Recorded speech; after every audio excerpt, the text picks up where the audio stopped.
Bonjour et bienvenue sur notre chaîne YouTube du Nouveau Détective. Aujourd'hui, pour ma minute judiciaire, je vais revenir sur une cérémonie de mariage un peu particulière, j'ai envie de dire même assez unique dans son genre.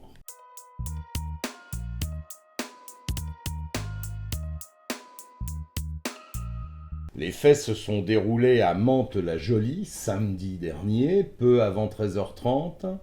Le convoi qui se dirigeait vers la mairie a fait une halte devant le commissariat de police de la ville situé rue Pierre-Sénart. Une douzaine d'individus endimanchés pour la circonstance, dont le futur marié, sortent des véhicules, ouvrent leurs coffres et sortent des mortiers d'artifice. Le commissariat est alors pris pour cible.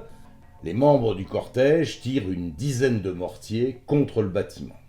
Très vite, les renforts de police arrivent sur place.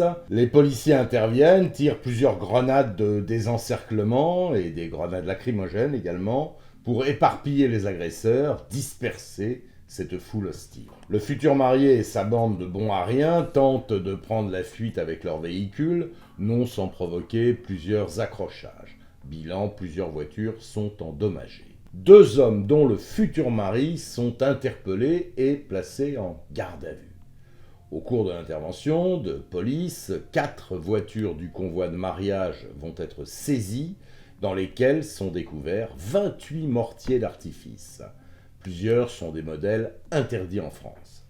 Aucun des individus ayant participé à cette attaque sauvage de commissariat ne sont connus des services de police, et aucun des participants ne se trouvait sous l'emprise de l'alcool ou encore de stupéfiants. Les membres de ce petit groupe ne donneront aucune explication satisfaisante sur leur comportement totalement irrationnel, une action qui en dit long sur l'état d'esprit de certains de nos jeunes concitoyens et de leurs actions qui en découlent. A priori, au sens juridique du terme, ce ne sont pas des délinquants, aucune mention à leur casier judiciaire. Mais alors, que se passe-t-il dans la tête de ces jeunes ? Ils vont à une cérémonie de mariage. Le marié se trouve parmi les agresseurs. Ils sont en route pour la noce et ils font une halte aussi stupide que dangereuse. Pourquoi ? Pendant ce temps, la mariée, arrivée à la mairie par un autre moyen de transport, un autre convoi, ignore évidemment tout des frasques de son futur époux.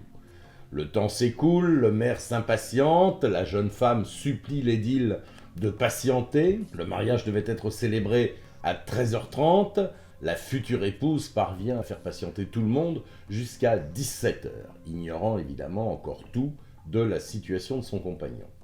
Et finalement, le maire décide d'annuler le mariage un peu après 17h. Avant chaque cérémonie, indique le maire, on prend soin de convoquer les futurs mariés pour leur rappeler leur devoir, dont celui d'arriver à l'heure à la cérémonie. Ces dernières années, les incivilités dans les convois de mariage se sont multipliées, à tel point que certaines villes, et c'est le cas de Poissy, les services de la mairie réclament un chèque de caution de 1 000 €. Je disais au début de mon propos que cette histoire en disait long sur l'état d'esprit de nos jeunes concitoyens. Comportement aberrant, une cérémonie de mariage, mais qui aurait l'idée de s'arrêter pour tirer quelques mortiers sur un commissariat de police ? Pas ivre, pas drogué, pas connu des services de police, mais quelle dérive, comme si c'était plus fort qu'eux. Franchement, c'est incompréhensible. Et je n'ose imaginer les explications qu'a dû fournir le futur marié à sa compagne lorsqu'il a été enfin relâché. Triste constat, une fois de plus. Voilà, c'était ma minute judiciaire. Je vous dis à la semaine prochaine sur notre chaîne YouTube du Nouveau Détective.